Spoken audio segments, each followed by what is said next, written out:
Stop being addicted to sex.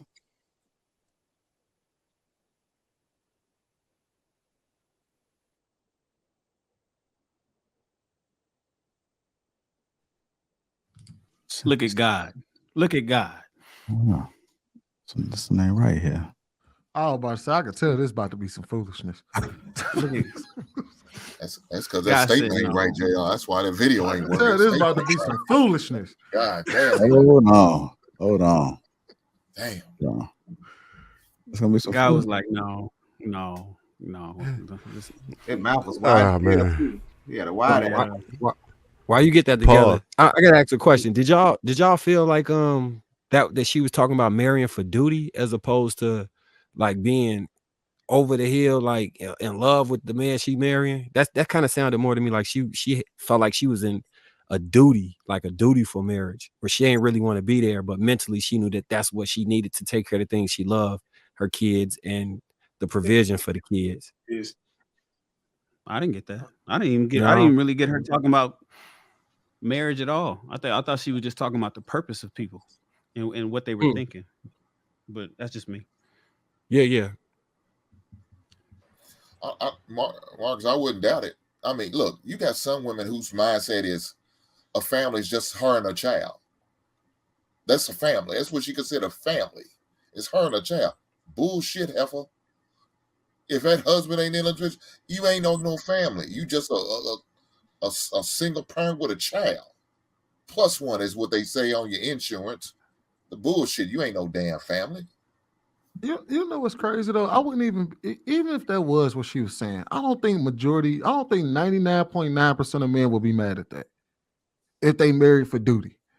If your main purpose was like, hey, look, I'm just doing this because you know that we need to get from this side of life to the other side of life, make sure our kids straight. I don't think most men will have a problem with that. There's a reason. Like, hold on, wait, let me finish. I think because again, I think if long as most men were getting what they were supposed to get from, like, that's what I mean by duty. She married for duty and she respected her man the way she was supposed to, and she did the things that she was supposed to do within that marriage. I don't think most men would be like, man, but I swear, man, she don't love me unconditionally, bro. I don't think most men would give a fuck. They'd be like, hey, my wife doing what she's supposed to do. I'm doing what I'm supposed to do. We getting on down the road. Sweeney, I feel like that's how people get in situations where they talk about my wife withholding sex and weaponizing sex. But that's what I said. She's supposed to. When she does what she's supposed to do. Okay. Yeah, but clarify what she's supposed to do for me, so I can make sure. Like I'm hearing it, I'm like, nah, I have issues. I got the video too. All right, you go ahead. And Sweeney, what you see, Sweeney, you being real pragmatic about what we're trying to get men to understand today.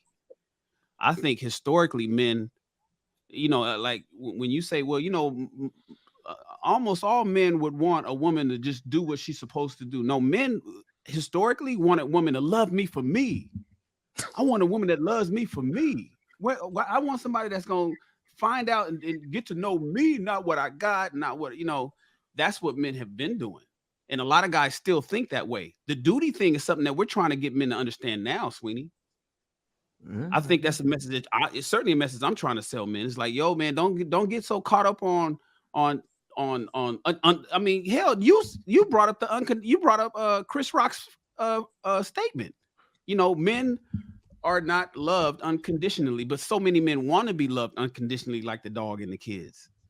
I guess that's that one, Queen. I don't know if I agree with that one. I think that's where we need to get men to start thinking and realize, yo, man, understand that you have a role, she has a role, and you guys have a goal to get to, and everybody do their job, and then you should be happy with that. Whereas a lot of men historically is like, man, I need my woman to be into me because you just love me because I'm Shannon. And I will say this, Shannon. I agree with you. I agree with you on that. I think that's what a lot of men used to be.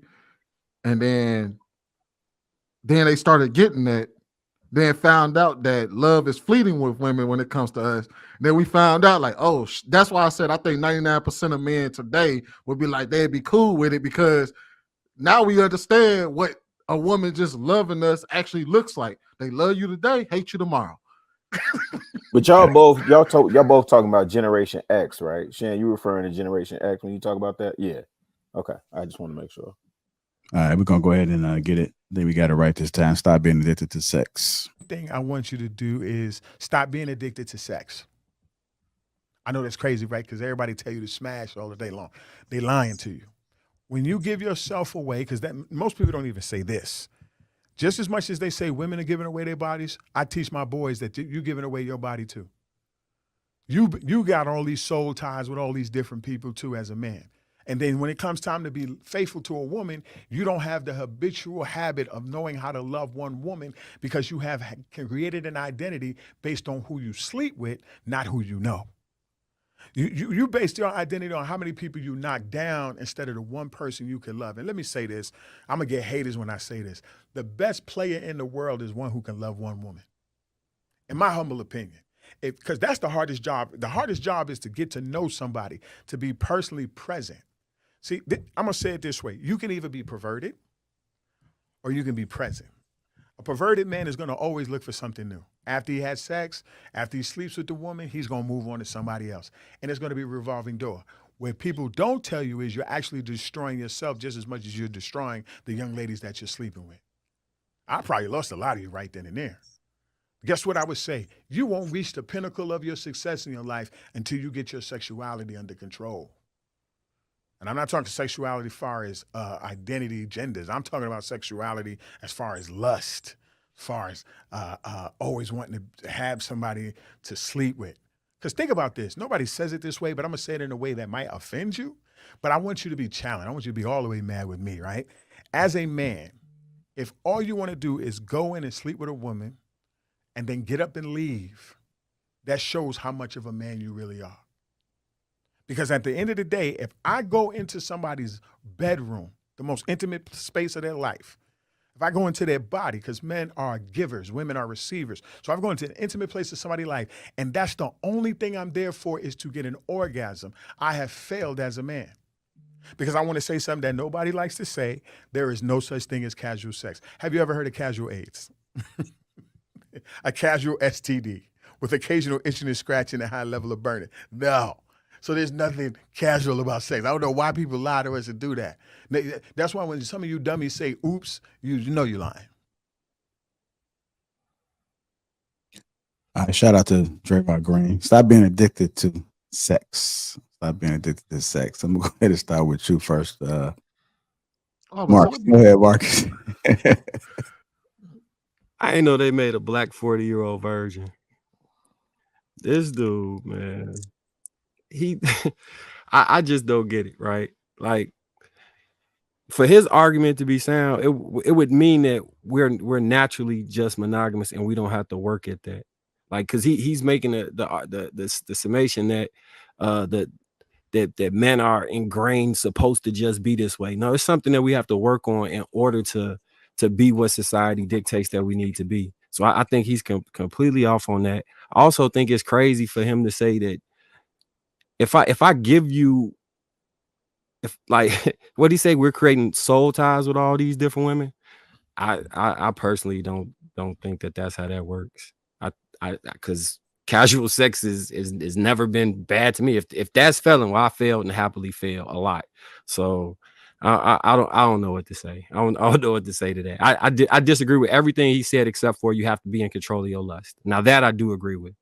You had, like, once you're in control with your words, your finances, and where you stick your thing, then you solve like 99% of your problems. I do believe that. But outside of that, I can't get down with the rest of that. I just can't. All right, we're going to go to James, then we'll go to Rilla. Go ahead, James. Man, honestly, what I took from it, I think he's talking about a bigger point because most people in jail is because of a woman, right? But why are they in jail? Because they were chasing booty. You know what I'm saying? So if we, since we're so addicted in this age of getting so many, getting all the things that you want, a lot of us have put a lot of energy into being able to attract the women rather than, you know what I mean, starting your own company or putting that energy into your job and trying to progress. And a lot of guys are just doing the things just to make sure they kind of getting with the women rather than trying to be productive citizens and stuff and taking care of their families. So I think that's the greater point where he was talking to.